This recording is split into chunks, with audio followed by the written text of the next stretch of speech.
नमस्कार। मेरा पूरा देश सुन रहा है। राष्ट्र की आवाज 140 करोड़ लोगों की एक ही आवाज। आपके साथ मैं हूं सरफराज। मैं सरफराज सैफी आपको बताना चाहता हूं, अपने दिल को थाम लीजिए, धड़कनों पर भी पहरा बिठा रखिए। क्रिकेट वर्ल्ड कप के फाइनल से पहले बड़ा मुकाबला अब से चंद घंटों की दूरी पर है।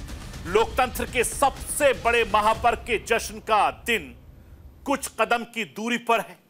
किसकी तपस्या कामयाब होगी, किसकी तपस्या में कमी रहेगी, इस फैसले के इंतजार में सियासी दलों की दिल की धड़कनें तेज हो रही हैं। और लोकसभा चुनाव के नतीजे 4 जून यानी मंगलवार को आएंगे। मंगलवार को किसका मंगल होगा, यह चंद घंटों के बाद तस्वीर साफ हो जाएगी। लेकिन नतीजों से पहले एग्जिट पोल ने तस्वीरें काफी हद तक साफ कर दी है। एग्जिट पोल के मुताबिक केंद्र में मोदी सरकार की हैट्रिक लगने जा रही है, ऐसा दावा किया जा रहा है।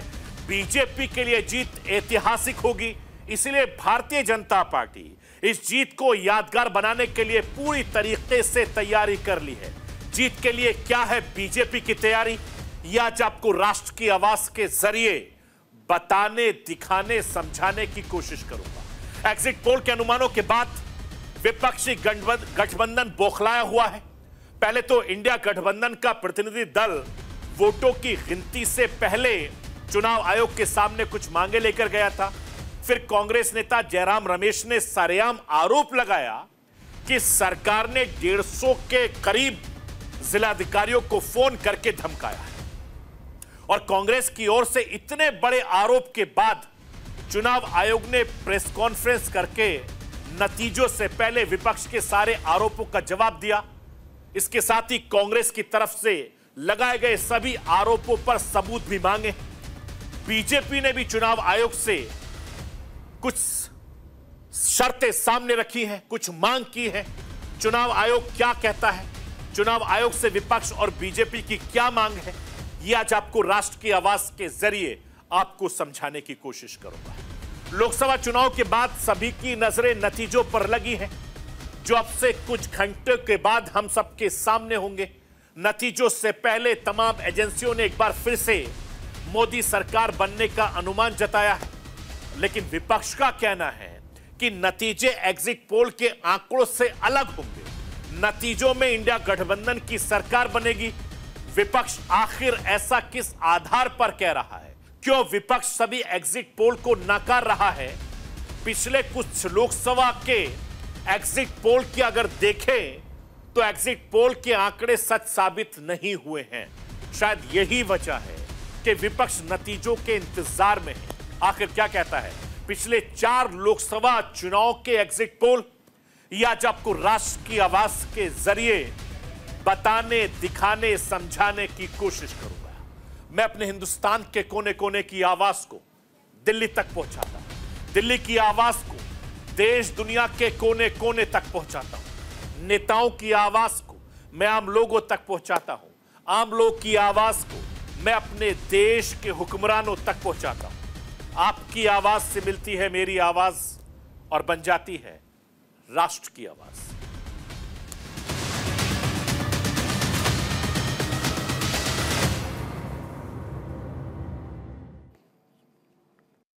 फिर हुकूमत को नया निजाम मिलने वाला है। सुना है आज सियासत का असली इम्तिहान है। 2024 के सबसे बड़े सियासी लड़ाई के नतीजों की घड़ी आ गई है। अब से कुछ घंटों के बाद मंगलवार का दिन लोकतंत्र के लिए काफी ज्यादा खास रहने वाला है। आज की रात कयामत की रात है नेताओं के लिए। आज की रात बहुत भारी है नेताओं पर। अगले दिन जब सूरज निकलेगा तो हिंदुस्तान के मतगणना केंद्रों पर ईवीएम का पिटारा खुलना शुरू होगा। और फिर कुछ ही घंटों के बाद दुनिया के सबसे बड़े लोकतंत्र का फैसला पूरी दुनिया के सामने होगा, जो नए हिंदुस्तान को विकसित भारत में बदलने की बुनियाद डालेगा। नतीजों से पहले तमाम न्यूज चैनल्स ने न्यूज इंडिया के एग्जिट पोल में तीसरी बार मोदी सरकार बनने का अनुमान लगाया गया है। एग्जिट पोल के नतीजों के मुताबिक एनडीए करीब करीब 400 के आंकड़े के पार पहुंचता दिखाई दे रहा है।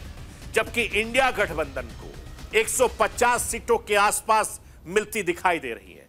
अगर ऐसा होता है तो प्रधानमंत्री नरेंद्र मोदी एक बार फिर से इतिहास रचेंगे, क्योंकि इससे पहले पंडित जवाहरलाल नेहरू ने ऐसे इकलौते प्रधानमंत्री बने हिंदुस्तान के, जिन्होंने लगातार 3 बार हिंदुस्तान की कमान संभाली, हिंदुस्तान के प्रधानमंत्री रहे।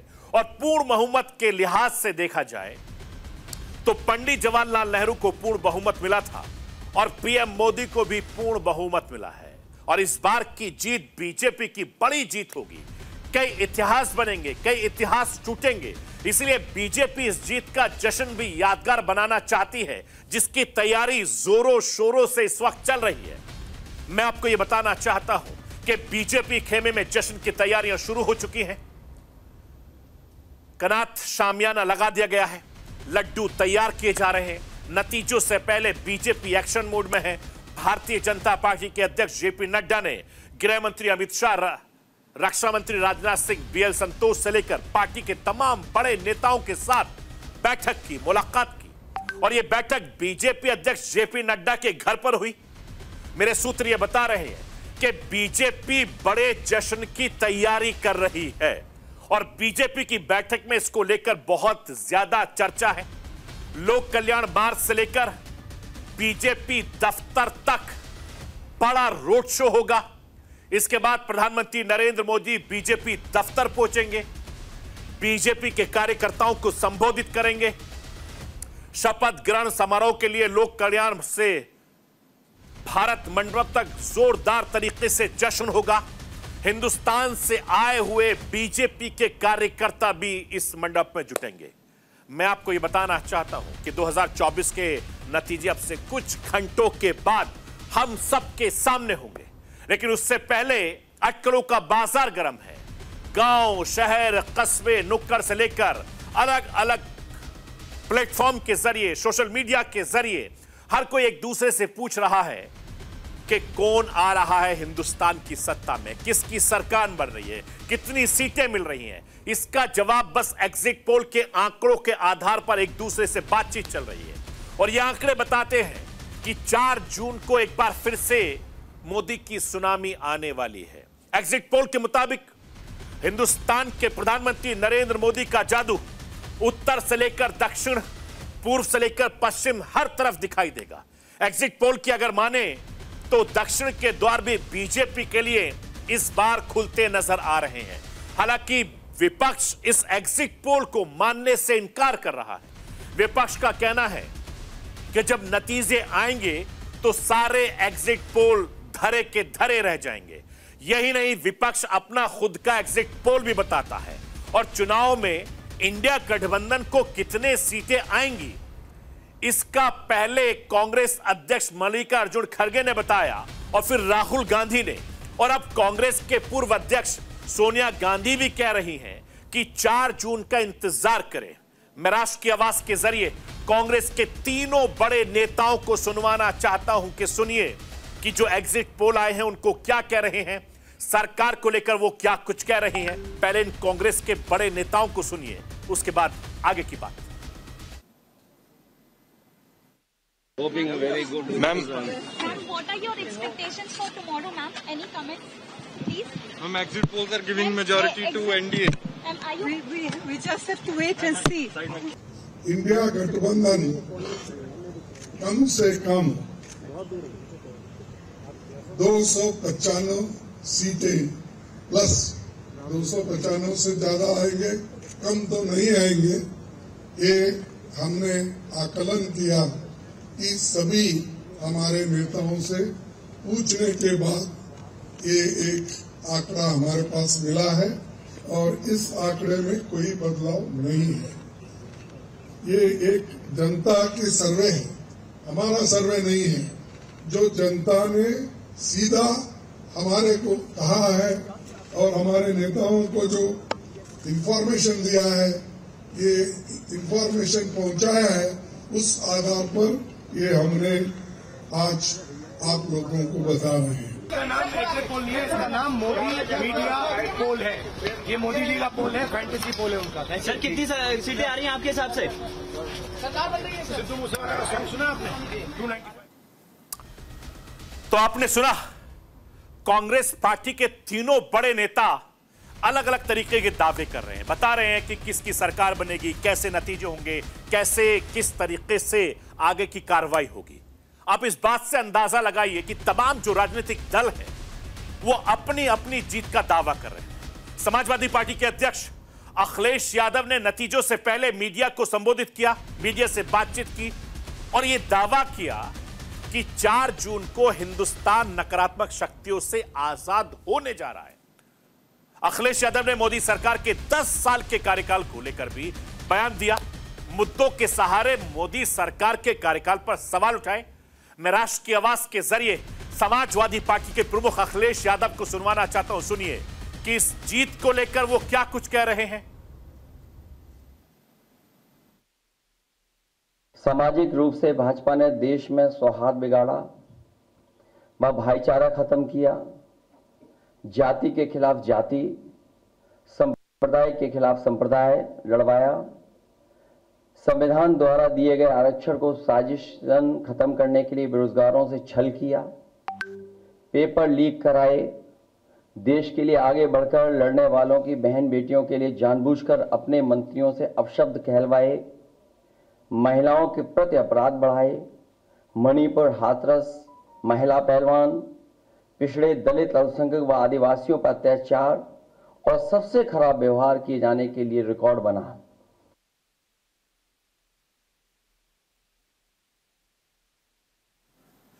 मैं आपको यह भी बताना चाहता हूं, करीब 2 महीने चले लोकसभा चुनाव के बाद अब कुछ घंटों के बाद ईवीएम खुलेगी। 543 प्रत्याशियों के भाग्य का फैसला अब से कुछ घंटों के बाद होना है। नतीजों से पहले एग्जिट पोल ने तस्वीरें काफी हद तक साफ कर दी। हालांकि ये अंतिम नतीजे नहीं है, आखिरी नतीजों में अभी कुछ घंटे का वक्त बाकी है। नतीजों से पहले सत्ता पक्ष हो या विपक्ष हो, एक के बाद एक लगातार तकरार सी बढ़ती गई है। विपक्ष के नेता पहले से ही ईवीएम पर संदेह जता रहे हैं। अब नतीजे आने से पहले इंडिया गठबंधन के नेता चुनाव आयोग ईवीएम को लेकर कई सवाल उठा रहे हैं और ये सवाल लगातार एक के बाद एक उठ रहे हैं। चुनावी इतिहास में पहली बार नतीजों से पहले चुनाव आयोग ने प्रेस कॉन्फ्रेंस की, अंदाजा लगाइए। और इस दौरान मुख्य चुनाव आयुक्त राजीव कुमार ने ईवीएम, बैलेट पेपर की गिनती, वोट प्रतिशत बढ़ने से जुड़े तमाम सवालों के जवाब हिंदुस्तान की जनता के सामने रखे, जिसे विपक्ष की ओर से बार बार यह मुद्दा उठाया जा रहा था कि इलेक्शन कमिश्नर राजीव कुमार का मानना है कि हमारे खिलाफ फेक नैरेटिव चलाया गया, जिसे समझने में हमसे भूल हुई। मुख्य चुनाव आयुक्त ने कांग्रेस नेता जयराम रमेश के उस आरोपों का जवाब भी दिया, जिसमें जयराम रमेश ने कहा था कि गृह मंत्री अमित शाह ने 150 डीएम को धमकाया है। मैं राष्ट्र की आवाज के जरिए आपको कांग्रेस नेता जयराम रमेश ने आखिर क्या आरोप लगाए थे और इलेक्शन कमिश्नर राजीव कुमार ने क्या जवाब दिए, मैं दोनों को सुनवाना चाहता हूं, दोनों को सुन लीजिए। ये सब कठपुतलियां हैं और कठपुतली के मास्टर जो बैठे हैं, इन्होंने ये सब करवाया है। अरे निवर्तमान गृह मंत्री 150 डीएम और कलेक्टर से बात करते हैं, ये क्या गैर संवैधानिक नहीं है? एक दिन पहले, 2 दिन पहले, चुनाव के नतीजे आने के 2 दिन पहले निवर्तमान गृह मंत्री सारे 150 डीएम और कलेक्टर से बात करते हैं। क्यों इन्होंने बात की?